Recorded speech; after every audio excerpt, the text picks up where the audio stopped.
guys, and today we have here another very awesome deck profile. We have here the Qliphort deck that I said I was going to be talking about and doing, and this is the anti-meta Qliphorts, and I think this is actually going to be a really good deck, this format, because as I said yesterday in the video about what the meta is going to be like this summer, Crossroads has a lot of cards coming out that are very not necessarily anti-meta, I don't want to say anti-meta, but stunish and controlers, such as Loser Turn. I'll get on to effects and everything, but I feel this deck is really good against Necros and against a lot of other decks like Shaddolls or Stellonites or maybe even Zephyra. So I'm just going to go right in. We have Monolith and Scout. These are the Pendulum monsters. These are the scales. You activate Monolith, and if you tribute summon monsters this turn during the end phase, you draw cards up to the number of Qliphort monsters you tributed. Scout is your searcher, of course. He's been here since new challenges. He is the heart of the deck. Pay 800 life points and search a Qliphort monster. Towers. You get him out, and he's a 3000 beta that just makes decks cry. So he's just good with this whole. Like, he's different. Like, the other anti-meta part or the control part or the stun part hurts your opponent. This card just, like, you put it down your opponent and your opponent cries. But that's because they just can't get rid of it. And so it can be a really annoying thing. Stealth, 2 stealth is still very good. Because his effect is he gets to return any card on the field to the hand, but your opponent cannot activate cards or effects in response to him. So if you tribute summon a carrier and a helix, you get to return 2 a monster, pop aggro, and return any card on the field to the hand, and your opponent cannot activate cards or effects in response to it. Vandy's Fiend, no special summon pretty much. Poop on Necros, poop on Shaddolls, poop on Stellonites. And then along with that you have the Majesty's Fiend, so that way monster effects cannot be activated. And so yeah, he's just a walking skill drain pretty much, and is really good. We're running 3 Helix, 3 carriers. Again, Helix, all of these Qliphort monsters can be normal summoned without tributing. They become level 4, which is actually a key part of the combo of this deck. And when it is done so, they go to 1800 attack and is unaffected by monsters with lower level than whatever its level is. And if he is tributed, he gets a pop back row. This one has the same effects except it returns a monster to hand. And then we have another searcher, Frontline Observer. If he is normal summoned this turn, you can add an Earth Pendulum monster during the end phase, such as Scout. And if he survives a turn, then you can tribute him during your next end phase, add any Earth monster from your deck to hand. So you can do a whole bunch of searching for Scout, pretty much. For Jackie, generic, just you run it Summoner's Art to search out a Scout and a Monolith. The Reduality, just again for consistency. 2 Forbidden Lance, love this card, this format. It's great against monster effects. Well, not monster effects, back row. But it can be used against monster effects in this game, because as I was saying earlier, the Qliphort monsters are unaffected by monsters with lower level. And if you have Skill Drain face up on the field, or for whatever reason their effects are negated, maybe to the reqliate or Loser Turn, you can chain this card to make it so they're unaffected. They retain their level and their attack, and they are unaffected by level 5 and lower monsters or level 7 and lower monsters.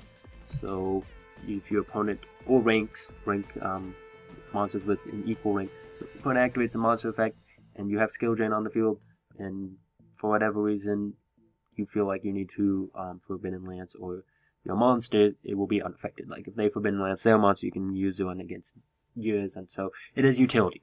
It has utility. The one Sacrifice, because it's that one, really good in this deck because it does search, and the monster gains an attack and can be destroyed in battle, which is just really nice. And then a really important card in this deck for draw power is Soul Turnover, and it's really broken because if you control no spell summon monsters, tribute 1 level face up level 4 normal summon to a set monster, draw 2 cards. These guys become level 4 as I was saying earlier, and so then you can just tribute them and then pop back row because they still get their effects, which is stupid. They still get their effects. So he will pop back row, return, or this guy will return monsters to hand. So it has utility, really great utility, just to do that. And then if you have like a Sacrifice equipped, you can do search. So it has just drawing 2 cards is just really good. And then we have Vandy's Emptiness for game control. Reqliate, 3 reqliate. This is a skill drain that is searchable from Scout, so that's good. Like if you can get out towers and just search out reqliate, like there isn't anything else you need in the deck. You just search out reqliate. If you have Vanity's Fiend on the field, just search out reqliate. It's game. As long as you have like Forbidden Lance or something, like it doesn't matter if Scout goes. Well, actually, it would matter if Scout goes away, because this card will be destroyed if there are no clay monsters on the field except reqliate. So it can be played around just the same as Vandy's can be played around, which means there could be in the situation where your opponent goes very plus. If you have Vandy's this card and only one Scout and the MST the Scout, you're gonna cry. You will cry. Because this card will be destroyed, and then that will destroy Vandy's emptiness.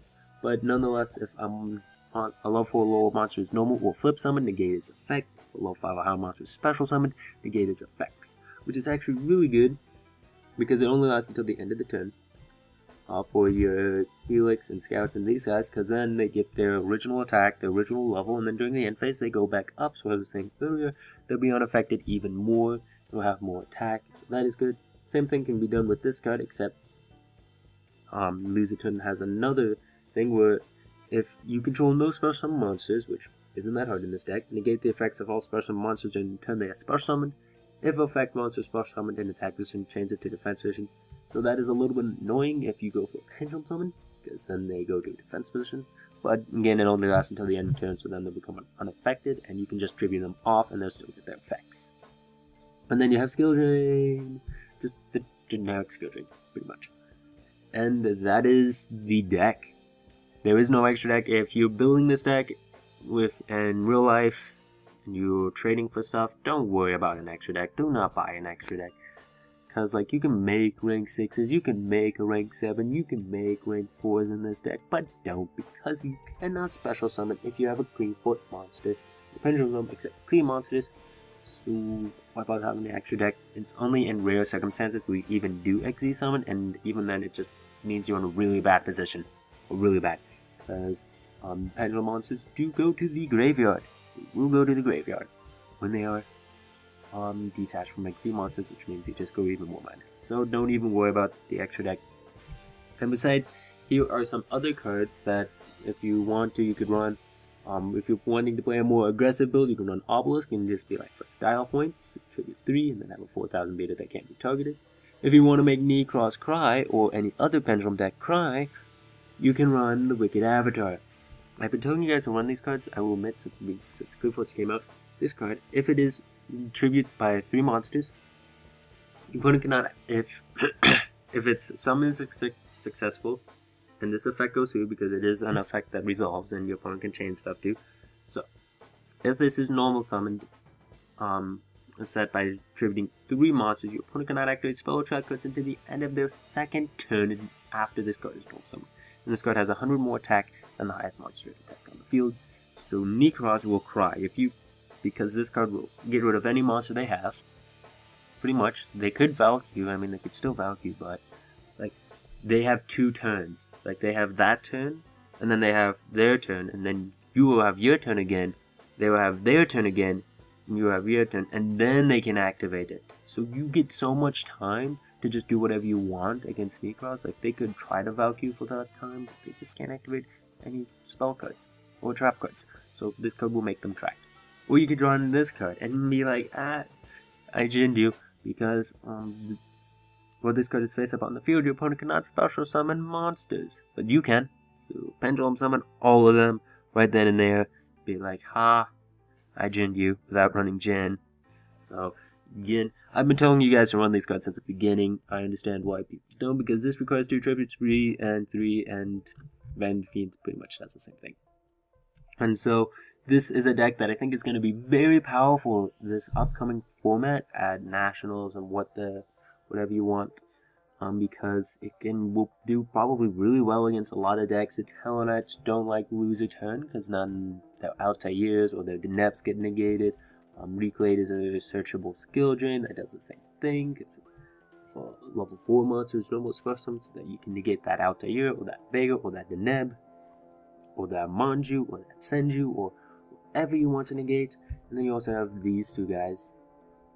And so, not only that, there's other utility in the deck. You can run Monarch Stoneforth. In fact, you can also run Tenacity of the Monarchs, which is a searcher for Monarch Stoneforth, because these guys all have the attack necessary to be revealed. You need to have 2400 attack and 1000 defense. So if you reveal these guys with Tenacity, you can search a Monarch Stoneforth, or you could reveal him, or you could reveal this guy. So It is going to be a really big deck. I feel it's going to kick out a lot of the other decks this format, because I don't think Sylvans are going to be able to do anything against a loser turn, really, because now they go to defense position, they cannot excavate.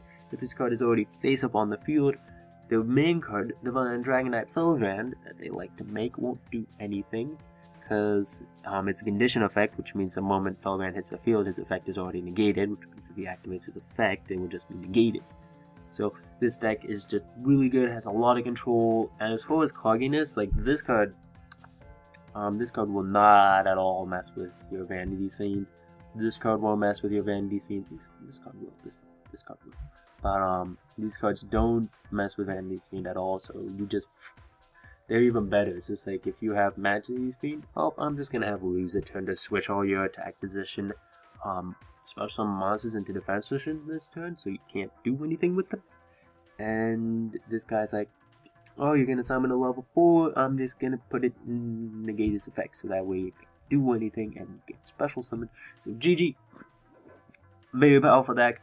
I'm actually thinking about buying it because I don't actually have a deck anymore. Like, I still have HTTP at the moment of making this video, but it's not gonna be good this format. Like, and I don't want to work with it anymore because it's just really hard to go on Rogue and make your own deck instead of playing a deck like this. Like, I know this deck works. I don't know if HTTP works. But, like, I can't lose the turn in HTTP. That's another discussion. If you guys were around with me when I was at regionals, yeah, I ran a hand, Trap Tricks, Falso Dyna, Thunder King, Anti-Meta. Did pretty well. In fact, it was really good at the time, but now with this new support, such as Loser Turn, there's Yukioni, and so yeah, it's just not as good anymore. So yeah, tell me what you guys think of this deck profile and the whatnot. Tell me what you guys think of this deck, and stay tuned for the duels with this deck tomorrow. There's going to be a duel with this deck tomorrow, and so yeah, tell me what you guys think. Yeah, this deck, it's just really good. No odd eyes, no performer power, because you don't really need them. This card is a great searcher. You could pump this guy up to 3 because he does work really well. Soul Turnover. And, like, if you're curious about any hands, you can have like a hand like, that's a great hand. That's just a great hand right there, because you get to summon, activate Scout, search for like Helix. I always search Helix first. Summon this guy, search for another Scout during the end phase. Set this also. Then if anything happens, you can tribute this guy to draw 2 cards. Or you can keep it and maybe use a lance to try to protect him, and then like summon Helix and use it to pop aggro. There's a lot of utility you can do in this. So yeah, this is some really nice stuff. So tell me what you guys think of this deck profile. Tell me what you guys think of anything. Just leave a comment. Don't forget to leave a like, comment, and subscribe. See you guys later. Bye.